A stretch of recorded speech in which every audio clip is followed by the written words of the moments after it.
Hello, welcome back everyone. நம்ம இப்ப 13th chapter concept of market and marketer அப்படிங்கிற chapter பார்த்துட்டு இருக்கோம்.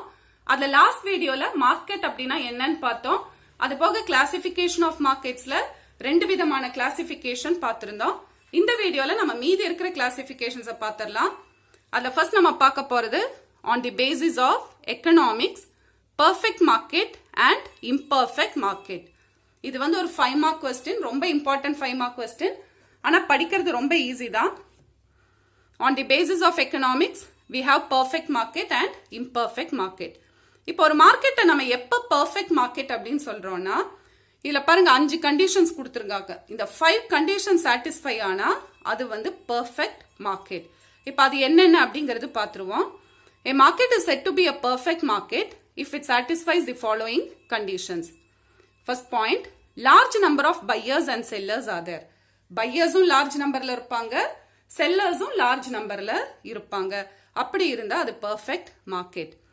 Prices should be uniform throughout the market. இப்போ ஒரு ப்ராடக்ட் எடுத்துட்டோம்னா அதோட பிரைஸ் அந்த மார்க்கெட்ல எங்க போனாலும் ஒரே ரேட்டா தான் இருக்கும்.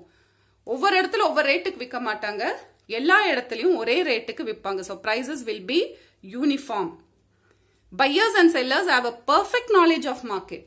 அந்த மார்க்கெட்டை பத்தி பையர்ஸ் அண்ட் செல்லர்ஸ்க்கு பெர்ஃபெக்ட் நாலேஜ் இருக்கும். ப்ராடக்ட்ஸை பத்தி, அதோட பிரைஸ், குவாலிட்டி, குவான்டிட்டி, ஸோ இந்த மாதிரி அந்த மார்க்கெட்ல இருக்கிற பொருட்களை பத்தி பெர்ஃபெக்ட் நாலேஜ் இருக்கும்.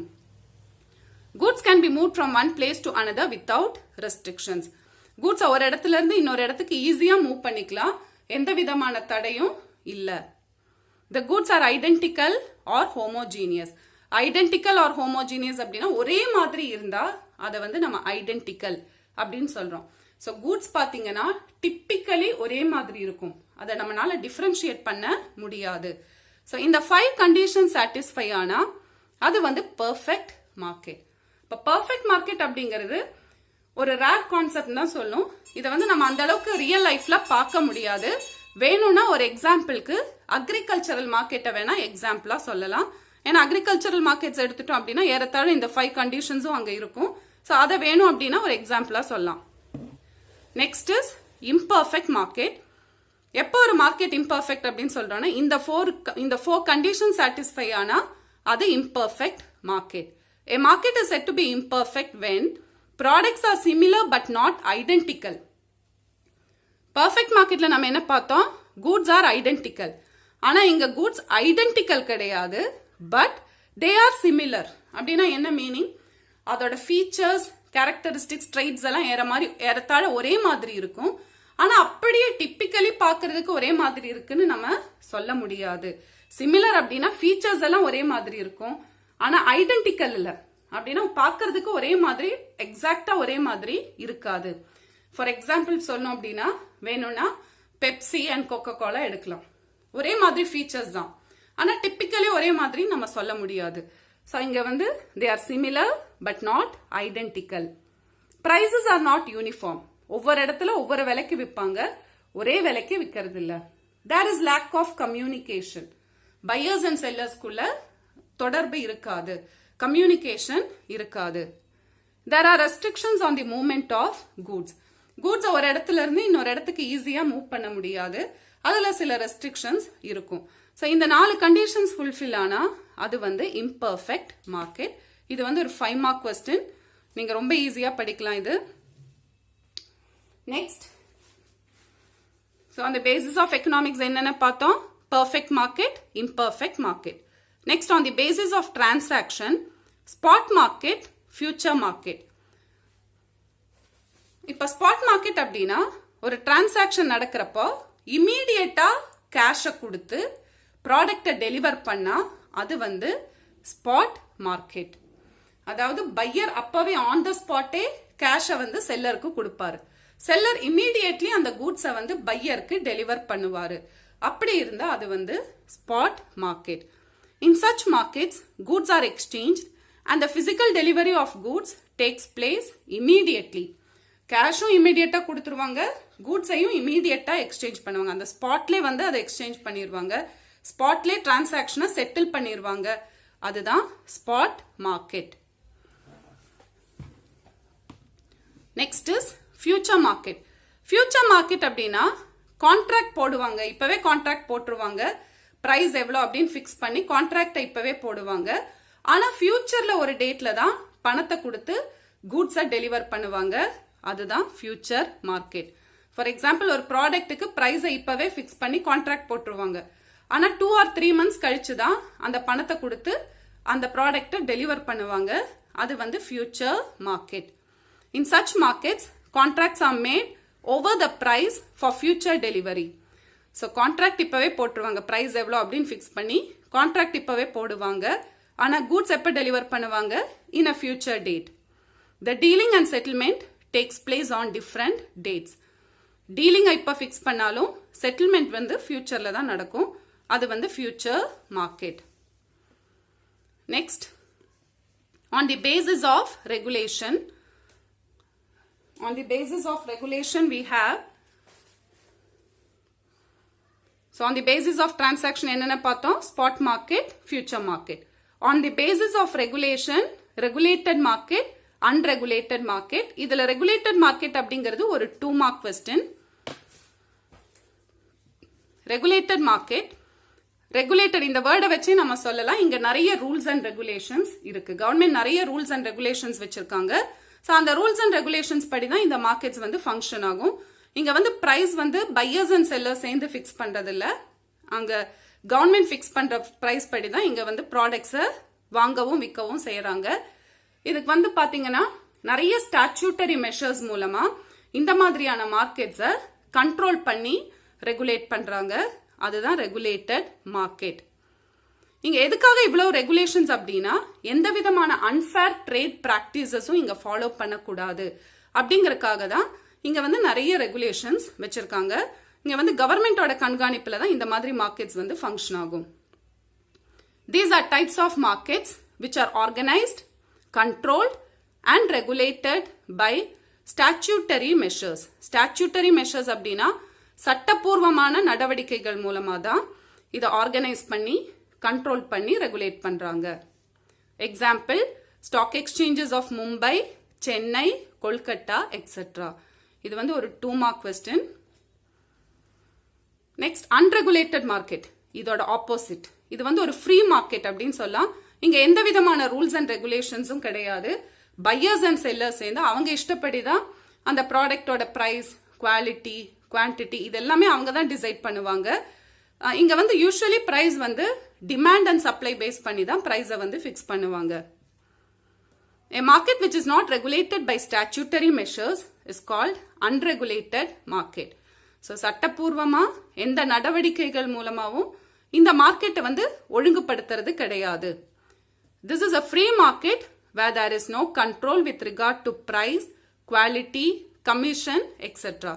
So இது வந்து ஒரு ஃப்ரீ மார்க்கெட். இங்க பிரைஸோ குவாலிட்டிலயோ கமிஷன்லயோ எந்த விதமான கண்ட்ரோலும் இல்ல. Demand and supply determine the price of goods. பிரைஸை டிசைட் பண்றது வந்து demand and supply. Next, on the basis of time. இது பார்த்துடலாம். On the basis of regulation என்னென்ன பார்த்தோம்? Regulated market, unregulated market. Next, on the basis of time, we have very short period market, short period market and long period market. இப்ப very short period market அப்படிங்கிறது perishable goods விக்கிற market. perishable goods அப்படின்னா என்ன? சீக்கிரம் கெட்டு போகக்கூடிய பொருட்கள் like fruits, vegetables, flowers, milk, fish இதெல்லாம் சீக்கிரம் கெட்டு போயிடும். ஸோ இதை வந்து நம்ம பெரிஷபிள் கூட்ஸ் அப்படின்னு சொல்றோம்.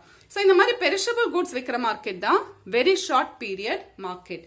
இங்க வந்து அந்த மார்க்கெட் வந்து ஷார்ட் பீரியடுக்கு தான் இருக்கும். Say for example few hours in a day அப்படிதான் இந்த மாதிரி மார்க்கெட்ஸ் வந்து செயல்படும். இங்க வந்து டிமாண்டுக்கு ஏற்ற மாதிரி அவங்களால பொருளை சப்ளை பண்ண முடியாது. அவங்க எவ்வளவு பொருள் கொண்டு வந்திருக்காங்களோ அதை வித்தா அவங்க வந்து அவ்வளவுதான், அந்த சேல்ஸ் முடிஞ்சிடும். ஸோ டிமாண்ட் நிறைய இருக்கு அப்படிங்கறதுக்காக சப்ளையை வந்து அவங்களால இன்க்ரீஸ் பண்ண முடியாது. இங்க பிரைஸ் எப்படி ஃபிக்ஸ் பண்றாங்கன்னா டிமாண்டுக்கு ஏற்றபடி தான் பிரைஸை வந்து ஃபிக்ஸ் பண்றாங்க. இது வந்து ஒரு 3 mark question. Very short period market. Markets which deals in perishable goods like fruits, milk, vegetables, etc. are called as very short period market. There is no change in the supply of goods. சப்ளையை வந்து increase பண்ணவோ degrees பண்ணவோ முடியாது. அவங்க எவ்வளவு பொருள் கொண்டு வந்திருக்காங்களோ அதை மட்டும்தான் அவங்களால விற்க முடியுமே தவிர டிமாண்ட் நிறைய இருக்கு அப்படிங்கறதுக்காக அவங்களால சப்ளையை இன்க்ரீஸ் பண்ண முடியாது. So there is no change in the supply of goods. Price is determined on the basis of demand. Demand basisல தான் price வந்து fix பண்றாங்க. So இதுதான் very short period market. Next, short period market. Short period market அப்படிங்கிறது very short period market விட இங்க duration வந்து இன்னும் கொஞ்சம் லாங்கரா இருக்கும். அது வந்து short period market. இங்க வந்து டிமாண்டுக்கு ஏற்றபடி சப்ளையை ஓரளவுக்கு அட்ஜஸ்ட் பண்ணலாம். வெரி ஷார்ட் பீரியட் மார்க்கெட்ல சப்ளையை அட்ஜஸ்ட் பண்ணவே முடியாது. ஆனா இங்க வந்து ஓரளவுக்கு சப்ளைக்கு ஏற்ற மாதிரி டிமாண்டை அட்ஜஸ்ட் பண்ணலாம். ஃபுல் அண்ட் ஃபுல் அட்ஜஸ்ட் பண்ண முடியாட்டியும் ஏறத்தாழ ஓரளவுக்கு அட்ஜஸ்ட் பண்ணிக்கலாம். In certain goods supply is adjusted to meet the demand. So டிமாண்டுக்கு ஏற்ற மாதிரி சப்ளையை அட்ஜஸ்ட் பண்ணிக்கலாம். The demand is greater than supply. சப்ளையை விட டிமாண்ட் அதிகமா இருக்கும். Such markets are known as short period market. For example, food grains, oil seeds, இதெல்லாம் எக்ஸாம்பிளா சொல்லலாம். Next, long period market. Long period market அப்படிங்கிறது durable commodities விக்கிற market. Durable commodities அப்படின்னா என்ன? Automobiles, household appliances, electrical appliances, இந்த மாதிரி long periodக்கு use பண்ணக்கூடிய goods விக்கிற market தான் long period market. This type of market deals in durable goods, where the goods and services are dealt for longer period usages. Long period க்கு use பண்ணக்கூடிய மாதிரி பொருட்கள் விக்கிற மார்க்கெட் தான் long period market. So இந்த durable goods அப்படிங்கிறது மறந்துடாதீங்க. So on the basis of time we have very short period market, short period market, long period market. இது வந்து ஒரு 3 mark question. Next, on the basis of volume, we have wholesale market and retail market. On the basis of volume of business, wholesale market. Wholesale market அப்படின்னா producers இருந்தோ manufacturers இருந்தோ இல்ல distributors கிட்ட இருந்தோ நேரடியா பொருளை வாங்கி விக்கிறது தான் wholesale market. So producers இருந்தோ இல்ல distributors இருந்தோ பல்கா large quantitiesல பொருளை வாங்குவாங்க. அதை வாங்கி மற்ற ரீட்டைலர்ஸ்க்கோ இல்ல மற்ற டீலர்ஸ்க்கோ விற்கிறது தான் ஹோல்சேல் மார்க்கெட். இங்க யூஸ்வலி வந்து ஒரு சிங்கிள் லைன் ஆஃப் கமாடிட்டில தான் டீல் பண்ணுவாங்க. இப்போ for example shoe wholesale market அப்படின்னா அங்க ஷூஸ் மட்டும் தான் டீல் பண்ணுவாங்க, மற்ற ப்ராடக்ட்ஸை டீல் பண்ண மாட்டாங்க. So they deal in a single line of product. Wholesale market. In wholesale market goods are supplied in bulk quantity to dealers or retailers. So இங்க கூட்ஸை வந்து நேரடியாக மேனுஃபேக்சர்ஸ் இருந்து வாங்கி அதை பல்கா டீலர்ஸ்க்கோ ரீட்டைலர்ஸ்க்கோ சப்ளை பண்றாங்க. இங்க நேரடியாக கன்சியூமர்ஸ்க்கு பொருளை விற்கிறது கிடையாது. The goods and services are not sold to customers directly. Next is retail market. இப்போ ஹோல்சேல்ல வந்து ஹோல்சேல் மார்க்கெட்ல ரீட்டைலர்ஸ்க்கு பொருளை விற்கிறாங்க. அந்த ரீட்டைலர்ஸ் வந்து ரீட்டைல் மார்க்கெட்ல சில்லறை வியாபாரம் அப்படின்னு தமிழ்ல சொல்லுவோம். ஸோ அந்த ரீட்டைலர்ஸ் வந்து கன்சியூமர்ஸ்க்கு நேரடியா ஸ்மாலர் குவான்டிட்டிஸ்ல பொருளை விற்கிறது தான் ரீட்டைல் மார்க்கெட். ஸோ ஹோல்சேலர்ஸ் இருந்து வாங்குற பொருளை கன்சியூமர்ஸ்க்கு நேரடியா விற்கிறது தான் ரீட்டைல் மார்க்கெட். இங்க ஒரு சிங்கிள் லைன் ஆஃப் கமாடிட்டில தான் டீல் பண்ணுவாங்க. ஆனா இங்க வெரைட்டி ஆஃப் குட்ஸை வந்து விற்பாங்க, பலவிதமான பொருட்கள் இங்க விற்பாங்க.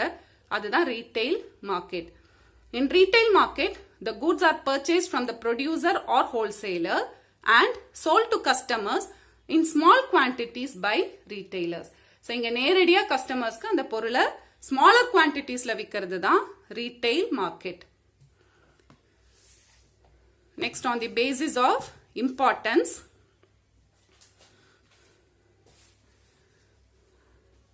on the basis of importance we have primary market, secondary market and terminal market. Primary market அப்படின்னா என்ன? Primary market அப்படிங்கிறது அக்ரிகல்ச்சரல் ப்ராடக்ட்ஸ் நேரடியா ஹோல்சேலர்ஸ்க்கோ இல்ல கன்சியூமர்ஸ்க்கோ விற்கிறது தான் பிரைமரி மார்க்கெட். ஸோ இங்க மெயினா வந்து அக்ரிகல்ச்சரல் கமாடிட்டிஸ் தான் விற்பாங்க, நேரடியா ஹோல்சேலர்ஸ்க்கோ கன்சியூமர்ஸ்க்கோ விற்பாங்க. இந்த மாதிரியான மார்க்கெட் வந்து நம்ம மோஸ்ட்லி வில்லேஜஸ்ல தான் பார்க்க முடியும்.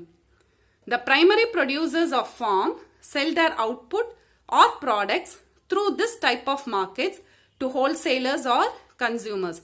ஸோ ஃபார்மர்ஸ் வந்து அவங்களுடைய ப்ராடக்ட்ஸ் ஹோல்சேலர்ஸ்க்கோ கன்சியூமர்ஸ்க்கோ விற்கிறாங்க. Such markets are found in villages and mostly the product arrive from villages. Next one, secondary market. Secondary market அப்படிங்கிறது semi-finished goods விக்கிற market தான் secondary market. இங்க finished goods விற்க மாட்டாங்க, semi-finished goods, அதாவது அது ஃபுல்லா manufacture பண்ணியிருக்க மாட்டாங்க, பாதி தான் manufacture பண்ணியிருப்பாங்க. So here the finished goods are not sold. இங்க வந்து டீலிங்ஸ் வந்து இங்க நேரடியா கன்சியூமர்ஸ்க்கு விக்கிறது இல்ல. டீலிங்ஸ் பாத்தீங்கன்னா ஹோல்சேலர்ஸ்க்கும் ரீட்டைலர்ஸ்க்கும் நடுவுல தான் இங்க வந்து டீலிங்ஸ் நடக்கும். அதுதான் secondary market. So in this market, the semi-finished goods are marketed. Here the finished goods are not sold.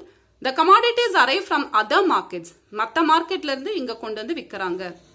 The dealings are commonly between wholesalers or between wholesalers and retailers. Next one, terminal market. Terminal market அப்படிங்கிறது இங்க வரும் finished goods மட்டும் தான் விற்பாங்க. Only finished goods R sold இன் terminal market. இப்போ ஒரு example சொல்லணும்னா secondary மார்க்கெட்ல இருந்து வாங்கக்கூடிய செமி ஃபினிஷ்டு குட்ஸை ப்ராசஸ் பண்ணி ஃபினிஷ்டு குட்ஸா கன்வெர்ட் பண்ணி அதை வந்து கன்சியூமர்ஸ்க்கு விற்கிற இடம் தான் டெர்மினல் மார்க்கெட். இல்லைன்னா இங்க வந்து குட்ஸ் அசம்பிள் பண்ணுவாங்க. எதுக்காக அப்படின்னா மற்ற வெளிநாடுகளுக்கு எக்ஸ்போர்ட் பண்றதுக்காக இந்த டெர்மினல் மார்க்கெட்ல அசம்பிள் பண்ணுவாங்க. அப்படி இல்லாட்டி கஸ்டமர்ஸ்க்கு நேரடியா விற்கிறதுக்காகவும் இந்த டெர்மினல் மார்க்கெட்ல பொருட்களை வச்சிருப்பாங்க.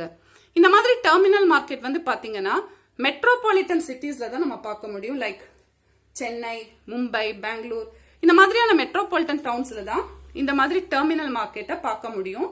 இது வந்து ஒரு வெல் ஆர்கனைஸ்ட் மார்க்கெட் அப்படின்னு சொல்லலாம். நிறைய ரூல்ஸ் அண்ட் ரெகுலேஷன்ஸ் கவர்மெண்ட் வச்சிருக்காங்க. அந்த ரூல்ஸ் அண்ட் ரெகுலேஷன்ஸ் படி தான் இந்த மாதிரியான டெர்மினல் மார்க்கெட்ஸ் வந்து ஃபங்க்ஷன் பண்ணுது. It is a central site that serves as an assembly and trading place for commodities in a metropolitan area. So இங்க எக்ஸ்போர்ட் பண்றதுக்காக goods assemble பண்றாங்க. அது போக கன்சியூமர்ஸ்க்கு நேரடியா பொருளையும் விற்கிறாங்க. For agricultural commodities, they are usually at or near major transportation hubs. இந்த மாதிரி டெர்மினல் மார்க்கெட் எங்க பார்க்கலாம் அப்படின்னா அக்ரிகல்ச்சரல் கமாடிட்டிஸ்க்கு at or near major transportation hubs. Transportation hubs அப்படிங்கிறது bus stand, railway station, airports, இதெல்லாம் டிரான்ஸ்போர்ட்டேஷன் ஹப்ஸ் அப்படின்னு சொல்றோம். சீ போர்ட்ஸ், இந்த மாதிரி இடங்கள் எல்லாம் தான் டெர்மினல் மார்க்கெட்ஸை நம்ம பார்க்க முடியும். So these are the different types of market. இதுல ஒரு 5 மார்க் கொஸ்டின் இருக்கு. How do you classify the markets? 2 5 mark question தான் இந்த சாப்டர்ல இருக்கு. ஒன்று வந்து how do you classify the markets. அதுக்கு இந்த சார்ட், இப்போ இந்த லிஸ்ட் அவுட் பண்ணியிருக்கிறது எல்லாமே நீங்க எழுதி லிஸ்ட் அவுட் பண்ணா போதும். அது போக இன்னொரு 5 மார்க் வந்து how are markets classified on the basis of economics. இதுவும் ஒரு 5 mark question. So hope you all understood. Thank you.